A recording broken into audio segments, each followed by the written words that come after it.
नमस्कार दोस्तों, स्वागत है आपका वनडे एग्जाम सेंटर में। दोस्तों, आज के वीडियो में हम जानेंगे कि राजभाषा किसे कहते हैं और राजभाषा हिंदी के संवैधानिक स्थिति क्या है। आइए वीडियो को शुरू करते हैं और सबसे पहले जानते हैं कि राजभाषा किसे कहते हैं। राजभाषा का अर्थ है संविधान या कानून द्वारा स्वीकृत सरकारी कामकाज की भाषा, यानी ऐसी भाषा जो संविधान या कानून के द्वारा स्वीकार की गई हो और उसे सरकार द्वारा कामकाज में प्रयुक्त किया जाता हो तो राजभाषा कही जाएगी। किसी देश का सरकारी कामकाज जिस भाषा में करने का निर्देश संविधान के प्रावधानों के द्वारा दिया जाता है वह उस देश की राजभाषा कही जाती है। भारत के संविधान में हिंदी को राजभाषा का दर्जा दिया गया है, साथ ही अंग्रेजी को जारी रखने का प्रावधान भी किया गया है। यानी भारत का जो संविधान है उसमें हिंदी को राजभाषा का दर्जा दिया गया है और हिंदी के साथ साथ अंग्रेजी को भी सरकारी कामकाज में जारी रखने का प्रावधान किया गया है। आगे बढ़ते हैं और देखते हैं कि राजभाषा हिंदी की संवैधानिक स्थिति क्या है, यानी संविधान में राजभाषा हिंदी की स्थिति क्या है। दोस्तों, भारतीय संविधान के भाग 17 में अनुच्छेद 343 से लेकर 351 तक राजभाषा संबंधी प्रावधानों का उल्लेख किया गया है। हम एक एक करके सभी अनुच्छेदों को देखेंगे, यानी अनुच्छेद 343 से लेकर अनुच्छेद 351 तक के सभी अनुच्छेदों को एक एक करके देखेंगे और समझेंगे कि राजभाषा का क्या प्रावधान उसमें किया गया है। पहला अनुच्छेद है अनुच्छेद 343। इसमें संघ की राजभाषा के संदर्भ में प्रावधान किया गया है।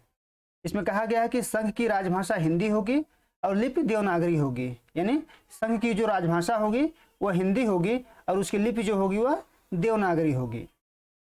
संघ के शासकीय प्रयोजनों के लिए प्रयोग होने वाले अंकों का रूप जो होगा वो भारतीय अंकों का अंतरराष्ट्रीय रूप होगा।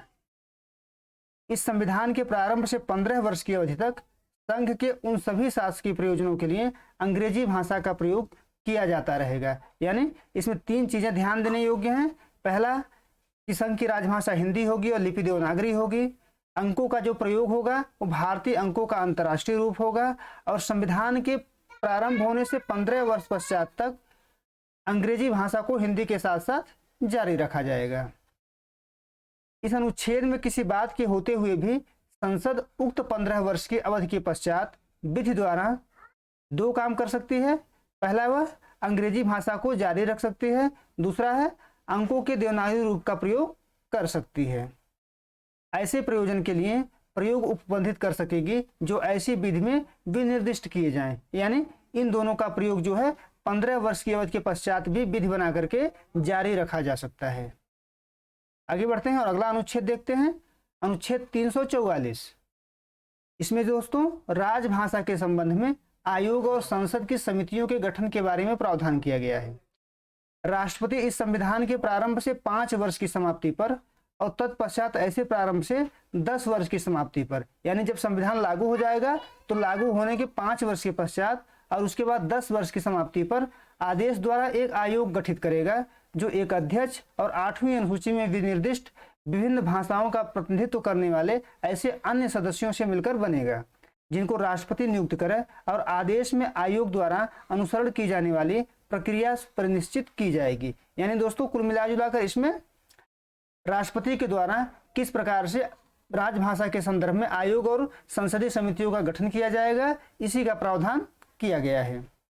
आगे बढ़ते हैं और देखते हैं कि प्रादेशिक भाषाएं क्या हैं, यानी प्रादेशिक भाषाओं के संदर्भ में क्या प्रावधान किए गए हैं।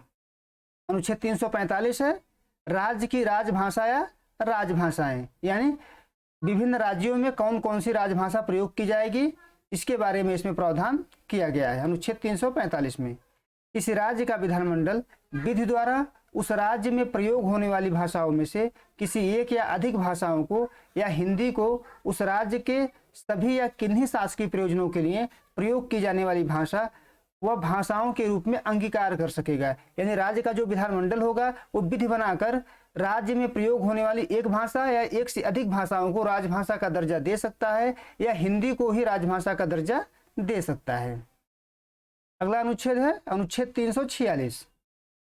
इसमें एक राज्य से दूसरे राज्य के बीच किस प्रकार से पत्राचार होगा इसके बारे में बताया गया है।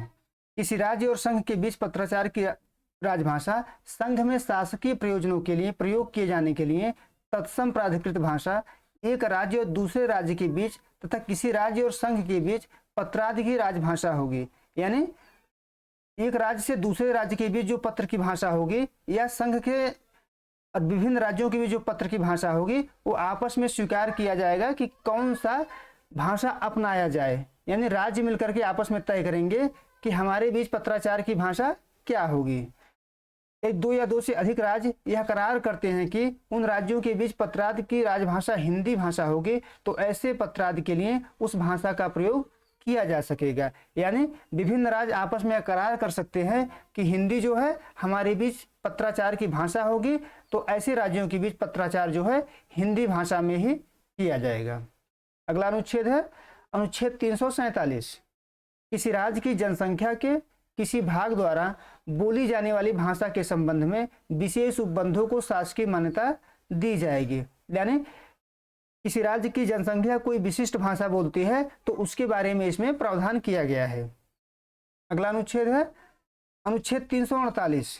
इसमें उच्चतम न्यायालय और उच्च न्यायालयों आदि की भाषा का प्रावधान है। यानी उच्चतम न्यायालय में कौन सी भाषा प्रयोग की जाएगी और उच्च न्यायालयों में कौन सी भाषा प्रयोग की जाएगी, इसका प्रावधान इसके माध्यम से किया गया है। उच्चतम न्यायालय और उच्च न्यायालयों में अधिनियमों, विधेयकों आदि के लिए प्रयोग की जाने वाली भाषा जब तक संसद विधि द्वारा अन्यथा उपबद्ध न करे तब तक उच्चतम न्यायालय और प्रत्येक उच्च न्यायालय में सभी कार्रवाइयां अंग्रेजी भाषा में होंगी। यानी कुल मिलाजुलाकर अंग्रेजी भाषा ही न्यायालयों में प्रयोग की जाएगी। यानी उच्चतम न्यायालय और उच्च न्यायालयों की भाषा जो होगी अंग्रेजी होगी, हिंदी नहीं होगी। राजभाषा के संदर्भ में दोस्तों कुछ विशेष प्रावधान भी किए गए हैं। आइए देखते हैं कि विशेष प्रावधान कौन कौन से हैं। अनुच्छेद 350 व्यथा निवारण के लिए अभ्यावेदन में प्रयोग की जाने वाली भाषा। यानी दुखों के निवारण के लिए अभ्यावेदन में, यानी अगर हम एप्लीकेशन दे रहे हैं तो उसमें कौन सी भाषा प्रयोग की जाएगी, इसके बारे में अनुच्छेद 350 में बताया गया है। प्रत्येक व्यक्ति किसी व्यथा के निवारण के लिए संघ या राज्य के किसी अधिकारी या प्राधिकारी को यथास्थिति संघ में या राज्य में प्रयोग होने वाली किसी भाषा में अभ्यावेदन देने का अधिकार होगा। यानी संघ में या राज्य में कोई भी भाषा जो प्रयोग की जाती है उसमें हम अभ्यावेदन व्यथा निवारण के लिए दे सकते हैं। ये अनुच्छेद 350 कहता है। अगला अनुच्छेद है अनुच्छेद 350 को प्राथमिक स्तर पर मातृभाषा में शिक्षा की सुविधाएं। अनुच्छेद 350 को में प्राथमिक स्तर पर मातृभाषा में शिक्षा सुविधाओं की व्यवस्था की गई है। प्रत्येक राज्य और राज्य के भीतर प्रत्येक स्थानीय प्राधिकारी भाषाई अल्पसंख्यक वर्गों के बालकों को शिक्षा के प्राथमिक स्तर पर मातृभाषा में शिक्षा की व्यवस्था करने का प्रयास करेगा और राष्ट्रपति किसी भी राज्य को ऐसे निर्देश दे सकेगा जो ऐसी सुविधाओं का उपबंध सुनिश्चित कराने के लिए आवश्यक या उचित समझता है। यानी प्रत्येक राज्य के भीतर जो स्थानीय प्राधिकारी भाषाई अल्पसंख्यक वर्गों के बालकों के लिए प्राथमिक स्तर पर मातृभाषा में शिक्षा की व्यवस्था करेगा और राष्ट्रपति जो है इस प्रकार का आदेश दे सकता है कि कौन कौन सी सुविधा सुनिश्चित किया जाना आवश्यक है। आगे बढ़ते हैं। अनुच्छेद 350 ख, इसमें भाषाई अल्पसंख्यक वर्गों के लिए विशेष अधिकारी नियुक्त करने की बात कही गई है। अनुच्छेद 350 ख में पहला है भाषाई अल्पसंख्यक वर्गों के लिए एक विशेष अधिकारी होगा जिसे राष्ट्रपति नियुक्त करेगा। यानी जो अधिकारी होगा उस अधिकारी को राष्ट्रपति के द्वारा नियुक्त किया जाएगा।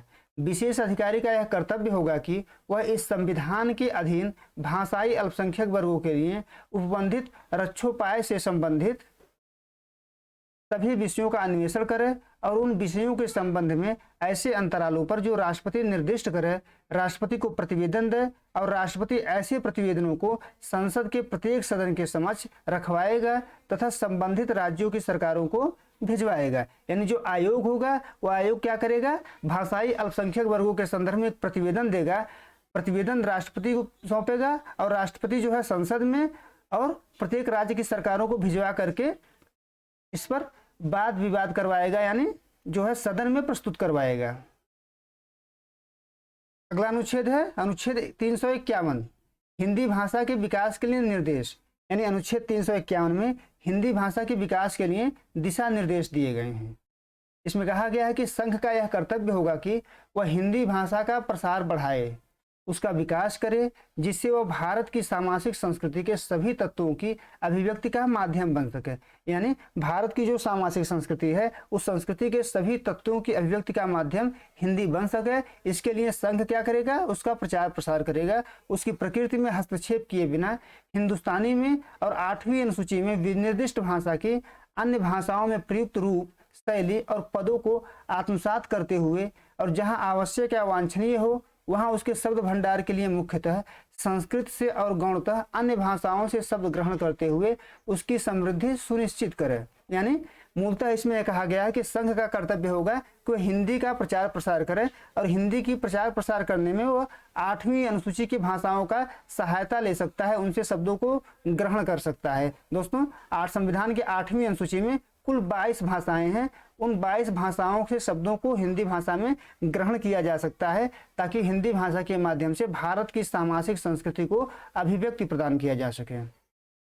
आगे बढ़ते हैं और देखते हैं कि संसद तथा विधानमंडल में प्रयोग की जाने वाली भाषा के संदर्भ में संविधान में क्या प्रावधान किए गए हैं। यानी संसद में किस प्रकार की भाषा का प्रयोग किया जाएगा तथा राज्यों के विधानमंडल में किस भाषा का प्रयोग किया जाएगा, इसके बारे में क्या प्रावधान किए गए हैं। अनुच्छेद 120 संसद में प्रयोग की जाने वाली भाषा, यानी अनुच्छेद 120 में संसद में कौन सी भाषा प्रयोग की जाएगी इसके बारे में उपबंध दिया गया है।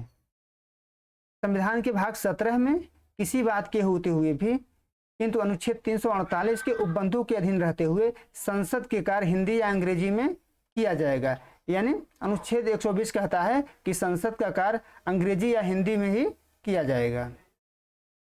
अनुच्छेद 210 कहता है कि विधानमंडल में प्रयोग की जाने वाली भाषा का स्वरूप क्या होगा।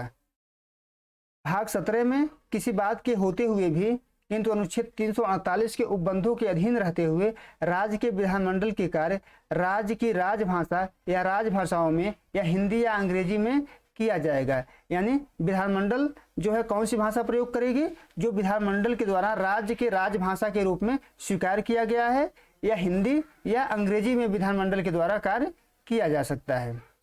आगे बढ़ते हैं और देखते हैं कि संविधान के लागू होने के पश्चात राजभाषा के संबंध में संसद के द्वारा कौन कौन से नियम या आदेश या अधिनियम पारित किए गए हैं। पहला है राजभाषा अधिनियम। राजभाषा अधिनियम 1963 में पारित किया गया था और इसमें इस बात का उपबंध किया गया है कि हिंदी के साथ साथ अंग्रेजी को भी जारी रखा जाएगा। यानी 15 वर्ष के पश्चात हिंदी के साथ साथ अंग्रेजी को भी जारी रखा जाएगा। अगला है राजभाषा संकल्प 1968। इसमें किस प्रकार से राजभाषा हिंदी का विकास किया जाए, किस प्रकार से उसका प्रचार प्रसार किया जाएगा, इसका उल्लेख किया गया है। अगला है राजभाषा नियम 1976। इसमें भी किस प्रकार से कार्यालयों में हिंदी को अपनाया जाएगा, इसके बारे में व्याख्या किया गया है। यानी तीनों कुल मिलाजुला करके किस प्रकार से राजभाषा हिंदी का विकास होगा, किस प्रकार से उसका प्रयोग किया जाएगा, किस प्रकार से उसका प्रचार प्रसार किया जाएगा, इसी के बारे में उल्लेख किया गया है। उम्मीद है दोस्तों आपको ये वीडियो पसंद आया होगा।